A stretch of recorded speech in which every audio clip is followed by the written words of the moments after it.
ሰላም ጤና ይስጥልን ክቡራትና ክቡራን ተመልካቾቻችን እንደምን አላችሁ? በየትኛውም ዓለም የምትገኙ የተወደዳችሁ የአሉላ ፍሬው አማረ የዩቲዩብ ገጽ ባለቤቶች ቤተሰቦች እናንተ እዚህ ያደረሳችሁት ቻናል እንደምን አላችሁ ይላችኋል። አሁንም ከዚህ በመቀጠልም ይህንን ቻናል አሳድጉ እንላለን። ዛሬ እንግዲህ ምንም እንኳን የማንቸስተር ዩናይትድ ደጋፊ ቢሆንም አርሰናል የሊጉን ዋንጫ ያሳካ ይመስለኛል። ስለዚህ በእኔ ዙሪያ ያሉ ትልልቅ የምወዳቸው አርቲስቶች፣ ሙዚቀኞች፣ ጋዜጠኞችን አርሰናል ዋንጫውን የሚያሸንፍ ከሆነ ሆፕፉሊ ያሸንፋል ብዬ አስባለሁ። 95 ከመቶ ኦልሞስት ለ100% የተጠጋ ግምት አለኝ አርሰናል የሊጉን ዋንጫ ያሸንፋል ብዬ የእንግሊዝ ፕሪሚየር ሊግ ማለት ነው። በዚህ ረገድ እንኳን ደስ ያላችሁ ምላቸው 21 ሰዎች ይኖራሉ። እነማን ናቸው አብረን እንመለከታለን። ግን ከዛ በፊት ያው ከ2003 2004 በኋላ ዋንጫ ያላሳካው ቡድን አርሰናል ዋንጫ ለማሳካት ተቃርቧል። ፍራቻዎች ይኖራሉ፣ በደጋፊዎች ዘንድ ፍረስትሬሽኖች ይኖራሉ። አረባረገው በበላ የሚሉ ሐሳቦች ይነሳሉና ምንም አይክበዳችሁ። ዋንጫውን የግላችሁ ልታደርጉባቸው የምትችሉባቸው ምክንያቶች ከፍተኛ ናቸው። ትልቁ ፈተና አልፋቸዋል። ኤቨርተን ማንቸስተር ሲቲ ነጥብ አስጥሏል። በርንሌና ክሪስታል ፓላስን ደግሞ አርሰናል ያሸንፋል የምልባቸው ምክንያቶች አስቀምጣለሁ። ከዛ ወደ እንኳን ደስ ያላችሁ መልእክቴ አልፋለሁ። የተወደዳችሁ እንግዲህ በሊጉ ሰኞ ምሽት 4 ሰዓት ላይ የሚከናወነው የ37ኛ ሳምንት የእንግሊዝ ፕሪሚየር ሊግ ጨዋታ አርሰናልን በኤምሬትስ ከበርንሌ ጋር ያገናኛል። የሊጉ አንደኛ ደረጃ ላይ የሚገኘው ክለብ ከሊጉ 19ኛ ደረጃ ላይ ከሆነውና ከፕሪሚየር ሊጉ ከተሰናበተው ክለብ ጋር የሚያደርገው ጨዋታ ነው። በመሃላቸው የ58 ነጥብ ልዩነት አለ። አርሰናል 79 ነጥብ አለው፣ በርንሌ 21 ነጥብ አለው። ሪሊጌትድ አድርጓል። ግን አንዳንድ እግር ኳሳዊ ጨዋታዎች ፈተና ሊሆኑባቸው ይችላሉ የሚሉ ሐሳቦች ደግሞ ይመጣሉ። ግን በእኔ እይታ አርሰናል ዋንጫውን አሳክቷል ብዬ አስባለሁ። በዚህ ረገድ የማነሳቸው አንዳንድ ጀነራል ፋክቶች አሉ፣ እንደሚከተለው አቀርባለሁ። አርሰናል ካለፉት 19 በርንሌን በገጠመባቸው የፕሪሚየር ሊጉ ጨዋታዎች ላይ በአንድ ጊዜ ብቻ ነው ሽንፈትን ያስተናገደው። 14 ጊዜ ማሸነፍ፣ 4 ጊዜ ደግሞ አቻ መውጣት። ይሄም ሽንፈት የመጣው ዲሴምበር 2020 በሜዳው 1-0 የተሸነፈበት አጋጣሚ ነው እንጂ ያለፉት 19 መርሃ ግብሮች ለአርሰናል አስቸጋሪ አልነበሩም የሚል አንድ ፋክት ተቀምጧል። ሁለተኛው ፋክት በርንሌዎች ኦልሬዲ ሬሌጌት አድርገዋል፣ ከፕሪሚየር ሊግ ወርደዋል። በርንሌ አርሰናልን በገጠመባቸው ያለፉት 19 ጨዋታዎች ከአንድ በላይ ጎል አስቆጥረው አያውቁም። አይደለም ለዋንጫ የቀረበው አስፈሪው ጥምረት፣ አስፈሪው የመሃል ተከላካይ በዚህ ሰዓት ሊፈረከረክ ይቅርና አርሰናል ጥሩ ባልሆነባቸውም ጊዜያቶች ውስጥ በርንሌ አንድ ጎል ብቻ ነው ከ19 ጨዋታዎች ማስቆጠር የቻለው። ማለት ይሄ ማለት ከአንድ ጎል በላይ የዘለለ ጎል አስቆጥሮ አያውቅም። አጠቃላይ ያስቆጠራቸው ጎል ብዛት 9 ናቸው። ግን በጨዋታ አርሰናል ሲገጥም 2-1 1-0 የሚያሸንፍ ከአንድ በላይ ጎል አያስቆጥር። ይሄ ጥንካሬ እና በርንሌ የትኛውንም ክለብ ገጥመው እንደዚህ አይነት ጎል የማስቆጠር ፈተና አክል ሆኖበት አያውቅም። ከአንድ ጎል በላይ ያስቆጥሮበት አያውቅም በጨዋታ። ለዚህ ኦልሶ ጥንካሬ። ሌላው ለአርሰናል ደጋፊዎች ትልቁ ነገር ብዬ ማስበው አርሰናል ከፕሪሚየር ሊጉ የተሰናበቱ ክለቦችን እንደወረዱ ያወቁ ክለቦችን ከፕሪሚየር ሊጉ ሪሊጌትድ አድርገው የገጠማቸውን ክለቦች በገጠመባቸው ኢንሲደንቶች 100% የማሸነፍ ንጻሬ ነበር። ነገ ሰኞ የሚገጥመው በርንሌ ሪሊጌትድ ያደረገ ቡድን ኦልሬዲ ሪሊጌትድ አድርጓል። አርሰናል ከዚህ ቀደም 10 ቡድኖችን በዚህ ረገድ ገጥሟል። ከፕሪሚየር ሊግ የወረዱ ክለቦችን አግኝቷቸው 10ሩንም አሸንፏል። ወላ ሊድስ በለው ወላ ኖቲንግሃም በለው ኖርዊች ሲቲ ራሱ በርንሌን በለው የወረደ ክለብን የማሸነፍ ችግር የለበትም አርሰናል። ሌላው ስትሬንግዝ ጭንቀት ውስጥ አትግቡ የምልበት ምክንያት ይሄ በደንብ ያሸንፋል። በኩራት ማሊያውን አድርጋችሁ በጎዳና ላይ ብትወጡ ዋንጫው የኛ ነው ብትሉ አታፍሩም ብዬ አስባለሁ። ከዛ በተጨማሪ አርሰናል በፕሪሚየር ሊጉ አሁን 37ኛ ሳምንት ላይ ደርሰናል። 2 ሳምንት ነው የቀረው ለአርሰናል እና ከሲቲ ውጪ ሲቲ 3 ጨዋታ ስለሚቀረው ቀሪ ጨዋታ ስላለ እና አርሰናል የፕሪሚየር ሊጉን የመጨረሻ የኤምሬትስ ጨዋታ ከዚህ ቀደም ሲጫወት በ44 አጋጣሚዎች 39ን አሸንፏል። 5 ጊዜ አቻ ወጥቷል። 1 ጊዜ ብቻ ተሸንፏል በኖቬምበር 2010። ስለዚህ የፕሪሚየር ሊጉ የመጨረሻ የኤምሬትስ ጨዋታ እንዲህ ደጋፊ እኮ አታገኘውም። ኔክስት ይር ነው የምታገኘው ደጋፊ። አይደለም ለዋንጫ የሚጫወት ክለብ ይቅርና ሌሎች ክለቦችም ከደጋፊዎቻቸው ጋር የሚያደርጉት የመሰናበቻ ጨዋታ ላይ ያላቸው መነሳሳት ከደጋፊዎቻቸው ጋር የሚፈጥሩት ግንኙነት የመጨረሻ ነው። በቃ 3 ወር አትገናኝ፣ ነሐሴ ላይ ነው የምትመጣው። አይደለም ለዋንጫ የቀረበ ክለብ ይቅርና ከፕሪሚየር ሊጉ ከደጋፊዎቹ ጋር በሜዳው የመጨረሻ ጨዋታው የሚያደርገው ክለብ ሲጫወት አርሰናል ከዚህ ቀደም በ44 አጋጣሚዎች በ5 አቻ ወጥቷል፣ በአንድ ብቻ ተሸንፏል። ሌላውን ቀሪውን 39 ጨዋታዎች ማሸነፍ ችሏል። እና የሚገርማችሁ ደግሞ ክቡራን አድማጮች በጣም የሚያስገርመው ነገር ምንድነው? አርሰናል የመጨረሻውን የፕሪሚየር ሊግ ጨዋታ በኤምሬትስ ሲያደርግ ያለፉትን 15 ጨዋታዎች ፒክ ብናደርግ ያሸነፈበት የጎል ማርጅን 43 ጎል ለ9 ጎል። ታዲያ ይሄ እኮ በቃ አሁን ወይን እየጠጣ ወይ ቢራ እየጠጣ ኢንጆይ የምታደርገው ጨዋታ ነው። በኮንፊደንስ አርሰናል ያለፉትን 15 ጨዋታዎች በኤምሬትስ የመጨረሻ የመርሃ ግብሩን ሲያከናውን ያስቆጠረው ጎል 43 ነው። የተቆጠረበት ጎል 9 ነው። በጥሩም ጊዜ በመጥፎም ጊዜ አሁን አይደለም ለዋንጫ እየተጫወተ this is also አንደኛው ከፍታ። ያው ጊዜ ስቱዲዮ ላይ እንገኛለን። በመኖሪያ ቤታችን ሳሎናችን ላይ እያደረግን ነው ያለው ቀረጻ። ከሚዲያ ጠፋ እንዳንል የተቻለን ነገር መልእክቱን መረጃውን ለማስተላለፍ እየሞከርን ስለምንገኝ ከኋላ የምትመለከቱት ባክግራውንድ የስቱዲዮ ባክግራውንድ ባይሆንም የተፈጠረውን ችግር ስለምታውቁ ከኔ ጋር በተገናኘ ስቱዲዮአችን እየተሰራ ይገኛል። ግን አሁን በሳሎናችን እንገኛለን ማለት ነው። ሌላው እንግዲህ አርሰናል ከዛ በተጨማሪ በሜዳው የመጨረሻውን የፋይናል ሆም ጨዋታ አድርጎ ካለፉት 28 ሲዝኖች 23ቱን አሸንፏል፣ 4ቱን ደግሞ አቻ ወጥቷል። ይሄ በጣም በአስገራሚነት የሚጠቀስ መርሃ ግብር ነው ብዬ አስባለሁ። ኢንሲደንት ነው ብዬ አስባለሁ። እና የቅድሙ ስታት ላይ ግን ምንድነው ክቡራን አድማጮች ላስተካክለው፣ የቅድሙ ስታት ላይ ላስተካክለው ምንድነው አርሰናል ባለፉት 44 በፕሪሚየር ሊጉ በሜዳው ያደረጋቸውን ፕሮሞትድ የሆኑ ክለቦች ከቻምፒዮንሺፕ ወደ ፕሪሚየር ሊግ ያደጉ ክለቦችን በገጠመባቸው ኢንሲደንቶች 39ን አሸንፏል፣ 5ቱን አቻ ወጥቷል። ለመጨረሻ ጊዜ የተሸነፈው በኒውካስትል ኖቬምበር 2010 ላይ ነው። ይህንን ማስተካከል ፈልጋለሁ። ቅድም የተናገርኩት ሐሳብ ላይ አርሰናል ባለፉት 44 በሜዳው ኤምሬትስ ባደረጋቸው ከቻምፒዮንሺፕ አድገው የፕሪሚየር ሊጉን ደጃፍ ተቀላቅለው ባደረጓቸው 44 ጨዋታዎች 39 ማሸነፍ፣ 5 አቻ መውጣት፣ 1-0 ብቻ የተሸነፈው በኖቬምበር 2010 በኒውካስትል ነው። የመጨረሻዎቹን 15 በኤምሬትስ ከቻምፒዮንሺፑ ወደ ፕሪሚየር ሊግ ያደጉ ክለቦችን በገጠመባቸው ያለፉት መርሃ ግብሮች ያስቆጠራቸው የጎል ብዛቶች 43 ናቸው። 43 ለ9። ይሄ በጣም ለአርሰናል ደጋፊዎች ሞቲቬሽናቸውን ከፍ የሚያደርግ ኮንፊደንሳቸውን ቢውልት የሚያደርግ እንደሆነ መናገር ይቻላል ማለት ነው። በሌላ በኩል እንግዲህ በርንሌዎች ደግሞ ካለፉት 9 የመጨረሻ የአዌ ጌም መርሃ ግብሮቻቸው በፕሪሚየር ሊጉ ሲጫወቱ ማሸነፍ የቻሉት ሁለቱን ነው። አስቶን ቪላን 2014 ላይ እንዲሁም ደግሞ ኖርዊች ሲቲን 2019-20 ላይ አሸንፈዋል። ነገ ወይም ከነገ በስቲያ ሰኞ የሚደረገው ጨዋታ የበርንሌ የዓመቱ የመጨረሻ አዌ ጨዋታ ይሆናል። ኤምሬትስ ላይ የሚደረግ መርሃ ግብር ነው፣ ግን ያሸንፋል ተብሎ አይጠበቅም። ይህን ፋክቶች ከተናገርኩ አኳያ ማለት ነው። ሌላው እንግዲህ በሰኞ ጨዋታ አርሰናል እንግዲህ ዴቪድ ራያ በጣም አስደናቂ ግብ ጠባቂ እንደሆነ እየተመለከትን እንገኛለን። በቻምፒየንስ ሊግም በፕሪሚየር ሊግም አስደናቂ ጉዞ ላይ ይገኛል።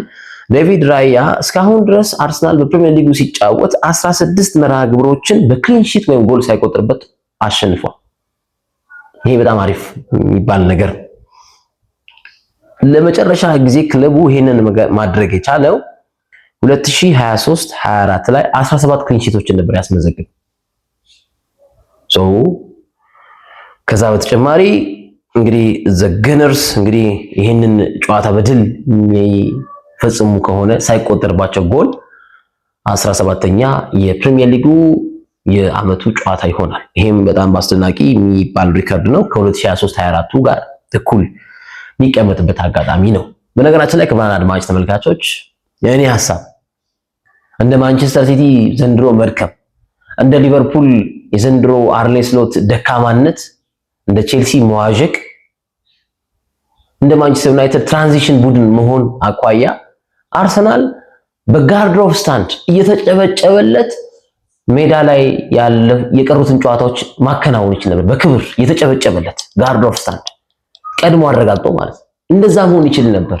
ከ11 ነጥብ ነው አሁን ከሲቲ ጋር የገባበት የነጥብ ፉክክር ቀንሶ አሁን ነፍስ ውጪ ነፍስ ግቢ የደረሰበት እንጂ የዌስትሃሙ ጨዋታ ላይ የበርንሌውም የሰኞ ጨዋታ ላይ በክሪስታል ፓላሱም ጨዋታ ላይ በጋርድ ኦፍ ስታንድ በዚህና በዚህ ተጫዋቾች ቆመው ለአርሰናል ቀድሞ ፕሪሚየር ሊጉን አረጋግጦ በጋርድ ኦፍ ስታንድ መግባት ይችል ነበር። ግን አርቴታ ለዚህ ሁሉ የአርቴታ ፍራቻ ከወልቭስ ጋር ከብሬንፎርድ ጋር ከበርንማውዝ ጋር ከሊቨርፑል ጋር የተጫወተባቸው ጨዋታዎች ናቸው ብዬ አስባለሁ። ሌላው እንግዲህ አርሰናል በጣም ሌላው አስገራሚ ነገር ከቅያሪ ወንበር ተጫዋቾች የሚያገኛቸው ግልጋሎቶች አሁንም በርከት ብለዋል። በዌስትሃም ዩናይትድ ጨዋታ ላይም ኦዲጋርድ ተቀይሮ ገብቶ ለትሮሳርድ አቀበለው። ትሮሳርድ ጎሉን አስቆጠረ እና በዘንድሮ ዓመት የአርሰናል የቅያሪ ወንበር ተጫዋቾች በ17 ጎሎች ላይ ተሳትፎ አድርገዋል። ወይ ያስቆጥራሉ ወይ ደግሞ አሲስት ያደርጋሉ። ስለዚህ በዚህኛውም ጨዋታ ላይ የአርሰናል የቅያሪ ወንበር ተጫዋቾች ሌላ ሪከርድን ሊፈጽሙ ይችላሉ። ከቅያሪ ወንበር ተጫዋቾች ጎል ማስቆጠር አሊያም አሲስት ማድረግ የአርሰናልን የዘንድሮ ዓመት ከቅያሪ ወንበር ያስቆጠራቸውን የጎል ኮንትሪቢዩሽኖች ወይም አስተዋጽኦች ከ17 ከፍ ሊያደርግ ይችላል ተብሎ ይጠበቃል። ሌላው ቪክቶር ዮኬሬሽ አዲስ ነገር ሊሰራ ይችላል።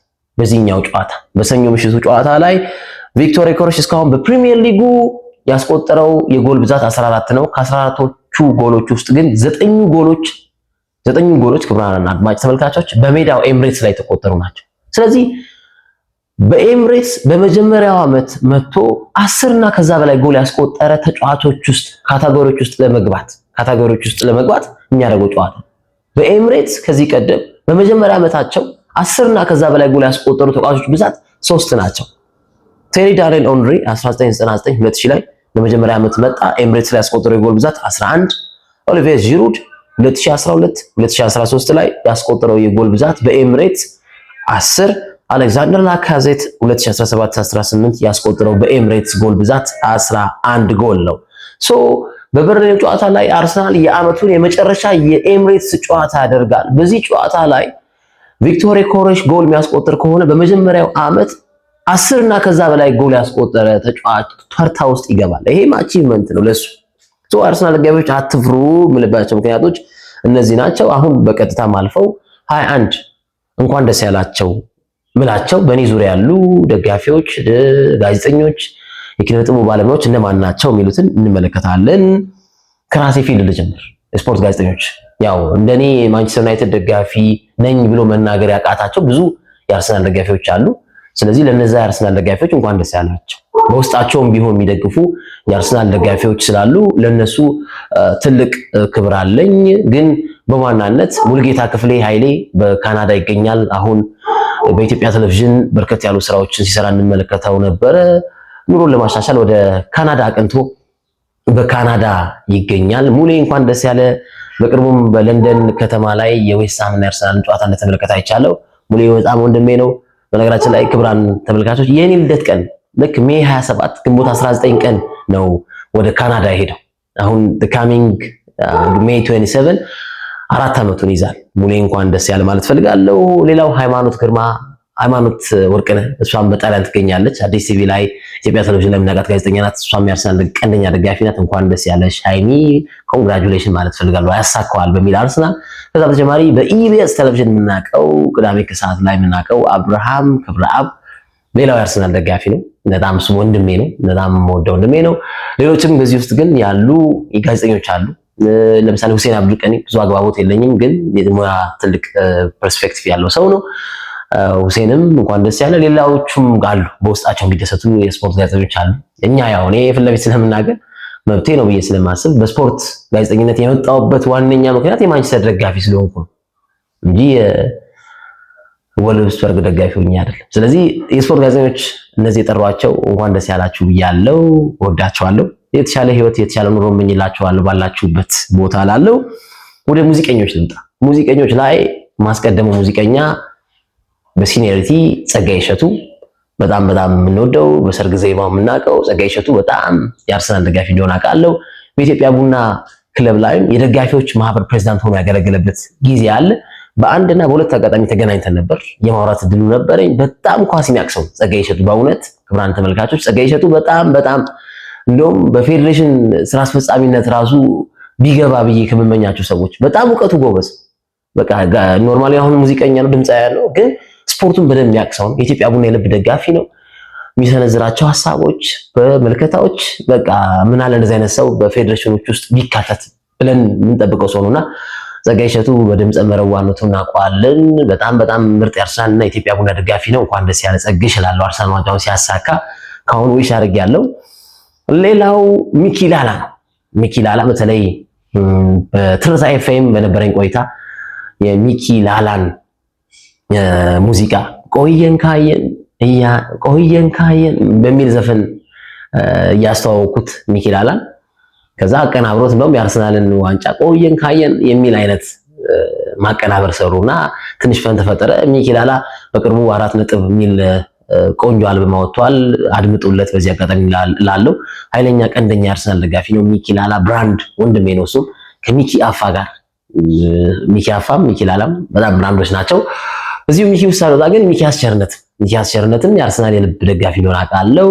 በአንድ አጋጣሚ በትርታ ኤፍኤም በእነ ሶፊ አማካኝነት የእነ ሶፊ ነገሮች በጣም ወዳጅ ነው። በተለይ ግርማቸው ወዳጅ ነው ሚኪ አስቸርነት እና ሚኪ አስቸርነትም እንኳን ደስ ያለ አርሰናል ዋንጫ የሚያነሳ ከሆነ ማለት ፈልጋለሁ።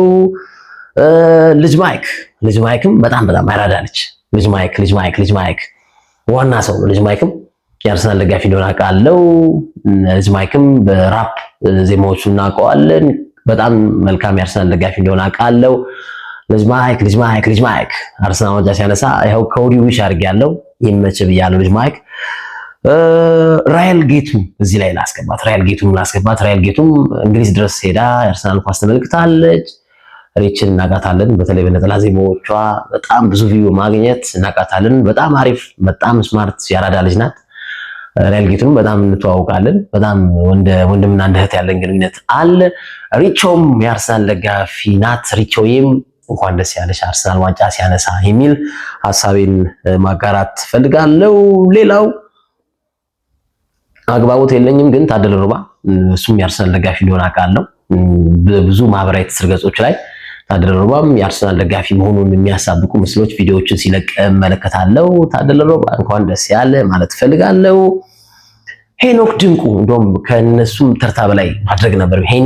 ሄኒከን በሚል ነው የምንታወቀው። ሄኖክ ድንቁ በጣም ያራዳ ልጅ ነው። ሄኒከን በተለይ ማርቆስ የሚል ፊልም ሰርቷል። እሱንም ተጋብዣለሁ በሱ አማካኝነትና በወቅቱ ከአርሰናል ደጋፊዎች ጋር በነበረን ትንሽ ሰጣ ገባ አብዛኛው ኢንቫይት የተደረጉት ገስቶች በአስመረቀበት ፊልም ወቅት የአርሰናል ደጋፊዎች ናቸውና ቆሜ ፊልሙን ሳጨበጭብ አሪፍ ዊሽ ሳድርግ ምናምን ትንሽ የቃላት ጦርነት ነበር። አጨብጫቢ የማንቸስተር ደጋፊ ድሮ አጨብጫቢ ነው የሚሉ እንትኖች ነበሩ፣ እሱ ከጋበዛቸው እንግዶች ውስጥ ማለት ነው።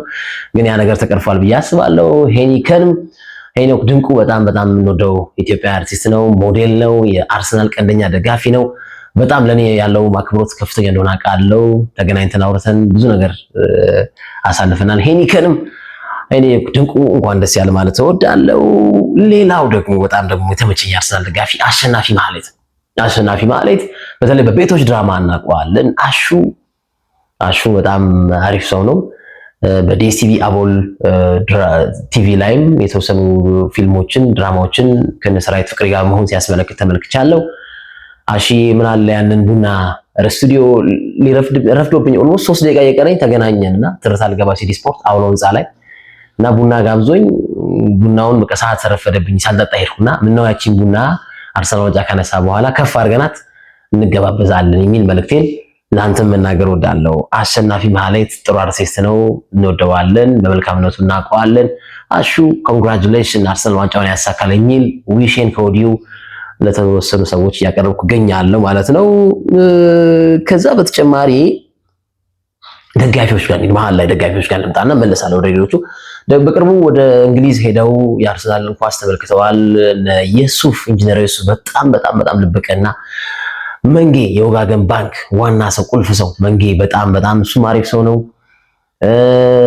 እነሱ ውስጥ ሳሞራ የኢትዮጵያ ቡና የልብ ደጋፊ፣ እሱም የአርሰናል ደጋፊ እንደሆነ አውቃለሁ። ከዛ በተጨማሪ እዚሁ ሰሚት ደግሞ ሰሚትና አካባቢዋ ላይ ደግሞ በጣም ልበቀና ሰዎች አሉ። ሌላኛው መንጌ እና ያያ ቪሌጅ እነሱም በጣም እወዳቸዋለሁ፣ በጣም አከብራቸዋለሁ። እንደውም በቅርቡ ሰርፕራይዝ ይኖርሃል የሚል ቃላቸውን እየሰጡኝ ይገኛሉ። እነ መንጌና እነ ያያ ቪሌጅ ያሬዳ በጣም አሪፍ ሰው፣ ቅን ሰው ያለው የሚያካፍል ነው። እነ መንጌም በጣም ልበቀና በጣም ስርዓት ያላቸው፣ የሱፌም መንግስቱም የኢትዮጵያ ቡና የልብ ደጋፊና የደጋፊዎች ማህበር ፕሬዝዳንት፣ በተጨማሪም እንግሊዝ ድረስ ሄዶ የአርሰናል ኳስ የተመለከተ ደጋፊ ነው። እዚህ ውስጥ እነሱ ማጠቃለል እፈልጋለሁ። በጣም ስማርት የሆኑ ደጋፊዎች፣ ለአርሰናል ልብ ደጋፊዎች ናቸው ብዬ አስባለሁ። የኔ ጓደኞችም አሉ፣ ሌሎች በሰፈር ማቃቸው እነ ኤፍ እነ ዘኪ፣ ሌሎች የቄራ የ24 የሰሚት እና ሌሎችን ደጋፊዎች እዚህ ካታጎሪዎች ውስጥ አስገብቻቸዋለሁ። ሌላው ውይኔ የረሳኋት በጣም ዝቅ አደረኳት፣ ሜላት ቀለመወርቅ። ሜላትንም እናውቃታለን። በመልክም አንደኛ፣ በጣም ድምጿ አሪፍ ነው። ብዙ ጊዜ ስዝናና ማይክ ጨብጠው ከሚያዝናኑኝ እና ኢንጆይ ከሚያደርጉኝ ድምፀ መረዋ እንስት ሴቶች መካከል በወቅታዊነት ሜላት ቀለመወርቅ አንዷ ናት። ሜልዬ እንኳን ደስ ያለሽ፣ አርሰናል ዋንጫ ሲያነሳ ያልሽኝን ቃል እፈጽማለሁ፣ ቃል ገብቻለሁ፣ ያልሽኝን እፈጽማለሁ። ጥሩ የዋንጫ ሴሬሞኒ እንዲኖር እፈልጋለሁ። በነገራችን ላይ ቅድም ደጋፊዎቹ ላይ ያልተናገርኩት ነገር ምንድነው?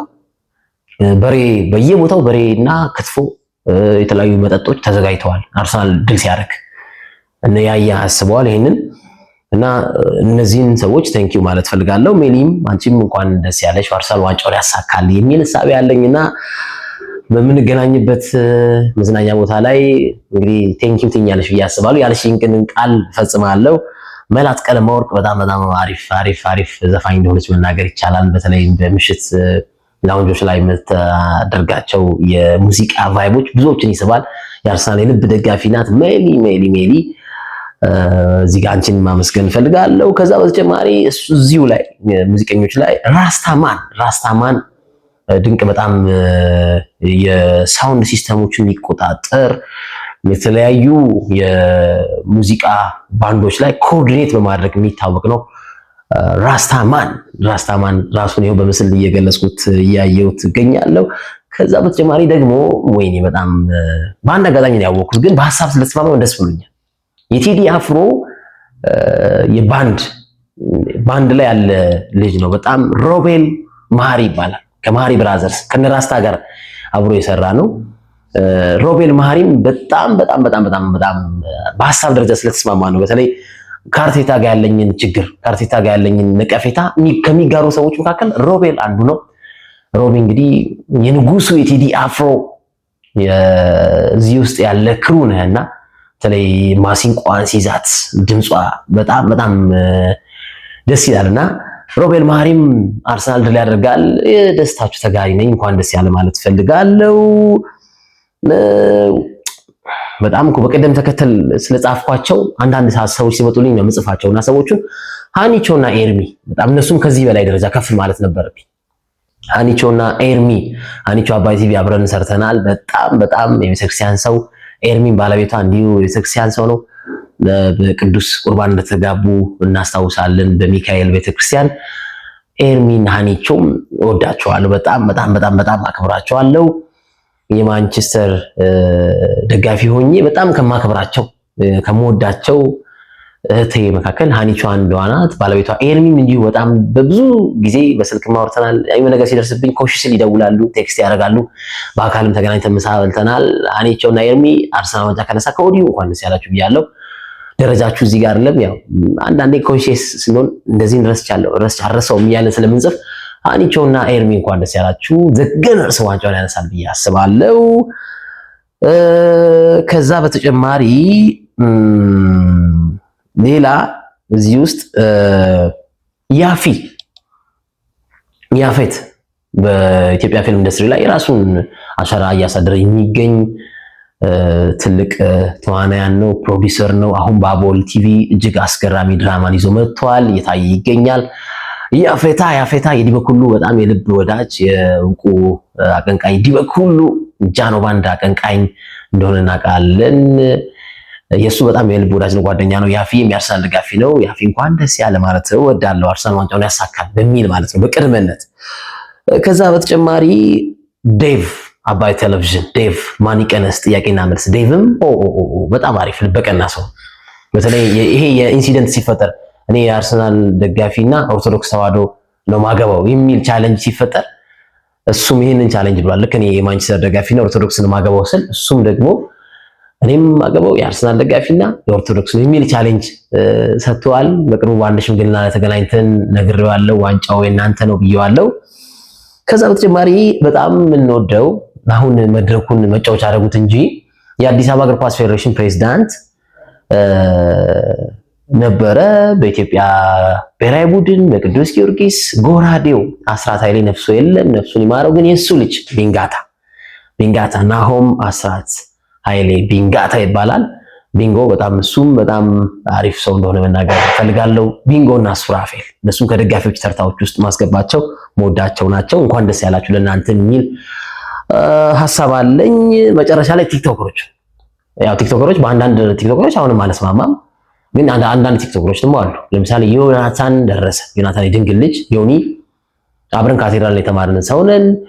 በጣም ወደ ወንድሜ ነው ዮኒዬ፣ በጣም እንኳን ደስ ያለ ለሰርግ ያድርሰን እንላለን። የማያቸው ቪዲዮዎች ስላሉ ትጠራለሁ ብዬ አስባለሁ።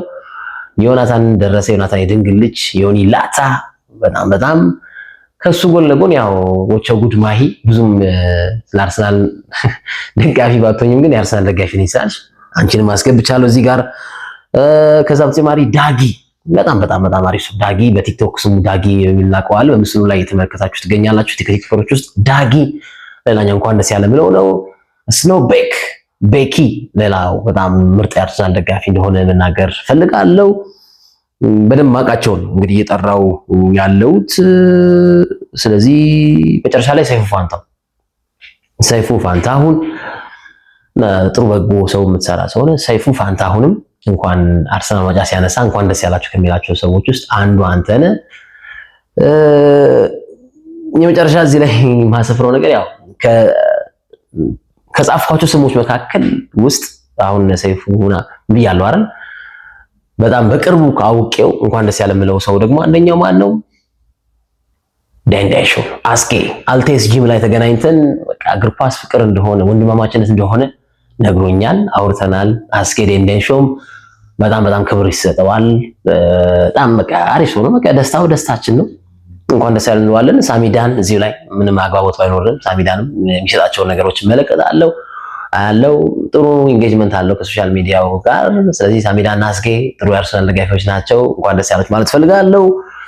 ምን ነው ጎሳዬ ተስፋዬ ስተረሳ እንዳትሉ፣ ያው ጎሳዬ ይመቸኛል፣ ግን እዚህም ስም ዝርዝር ውስጥ አስገብቸዋለሁ። ግን የቴዲ ልብ ወዳጅ እንደሆነ አውቃለሁ። የቴዲ አፍሮ የቴዎድሮስ ካሳሁን ኢትዮሪካ የሚለውን አልበም ሲያወጣ ቴዲ አፍሮን ቢያንስ እንኳን ደስ ያለ ሊለው ይገባ ነበር ብዬ አስባለሁ። እንኳን ለዚህ ቀን ለዚህ ክብር አበቃ ልትለው ይገባ ነበር። ስለዚህ የአርሰናል የልብ ደጋፊ እንደሆንክ አውቃለሁ። እኔ ምንም አይደለም ተራ ሰው ነኝ፣ ግን ስላላልከው እኔ ደግሞ የቴዲ በጣም አድናቂ ስለሆንኩኝ ጎሳዬ ተስፋዬን እንኳን ደስ ያላቸው ከማልላቸው የአርሰናል ደጋፊዎች ውስጥ ነው። ይሄ ፐርሰናል ኦፒኒየን ነው፣ ጥላቻ የለኝም። ግን ቴዲን ደግሞ ቴዲ ብራንድ የሆነ ሰው ነው። በአጠቃላይ ግን በእኔ ችግር ወቅት ከጎን የቆሙ የአርሰናል ደጋፊዎችን ሁሉንም እንኳን ደስ ያላችሁ። በሰላም ደስታው ማኔጅ ተደረጉ፣ ያለምንም ኮንፍሊክት፣ ያለምንም ጸብ፣ ያለምንም አደጋ ይፈጸምላሉ። እኔ በነገራችን ላይ አርጀንቲና ከፈረንሳይ ሲጫወቱ አዲስ አበባ ላይ ተናውጧል ከተማው ሜሲ ዋንጫ ሲያነሳ እና ያ ነገር አርሰናል ቢያነሳ ደግሞ ከተማው እንዴት ልትሆን ነበር እያልኩ ነበር ያኔ በወቅቱ በካታሩ የዓለም ዋንጫ። ስለዚህ አሁንም በዚህ በአርሰናል የድል ወቅት የሚፈጠሩ አንዳንድ መጥፎ ክስተቶች እንዳይፈጠሩ ደጋፊዎቻችሁ ማኔጅ ሆናችሁ አክብሩ ማለት እወዳለሁ። ለፓሪስ ሰን ጀርመኑም ጨዋታ መልካም ድል እንዲገጥማችሁ እመኝላችኋለሁ። የተወደዳችሁ ኑሩ የአርሰናል ደጋፊዎች እወዳችኋለሁ፣ አከብራችኋለሁ። እግር ኳስ የሰላም መድረክ ነው። እግር ኳስ የፍቅር መድረክ ነው። እግር ኳስ የአንድነት መድረክ ነው። እግር ኳስ አንድን ማታውቀውን ሰው የሚያገናኝ መድረክ ነው። በዚህ ረገድ እኔ ከማላውቀው አርሰናል ደጋፊ ጋር ተዋውቂያለሁ። እኔ ከማላውቀው የማንቸስተር ዩናይትድ ደጋፊ ጋር ተዋውቂያለሁ። እኔ ማንቸስተር ዩናይትድ ደጋፊ ብሆን ስለ አርሰናል ጥሩ ጎል አውርቻለሁ፣ መጥፎ ጎል ስለ ማንቸስተር አውርቻለሁ። ጥላቻ ያለባቸው አርሰናል ደጋፊዎች ዋንጫችሁን አሳኩ ከወዲሁ ዊሽ አድርጌላችኋለሁ። ያው ካለው ነባራዊ ሁኔታ አንጻር ማለት ነው። በርኔም ወርዷል። ክሪስታል ፓላስም በ38ኛው ሳምንት በቋሚ ተሰላፊ ተጫዋቾች ላይ ይሰለፍ ይችላል። ምክንያቱም ረቡዕ ዕለት የኮንፈረንስ ሊግ የፍጻሜ ጨዋታ ስላለው የሚል ሐሳብ አለኝ። በአጠቃላይ ይሄንን ዩቲዩብ ከፍ አድርጉልኝ፣ ሰብስክራይቡን ጨምሩት፣ ላይኩን ከፍ አድርጉት እላለሁ። ኑሩልኝ፣ እወዳችኋለሁ። መልካም ሳምንት ይሆንላችሁ።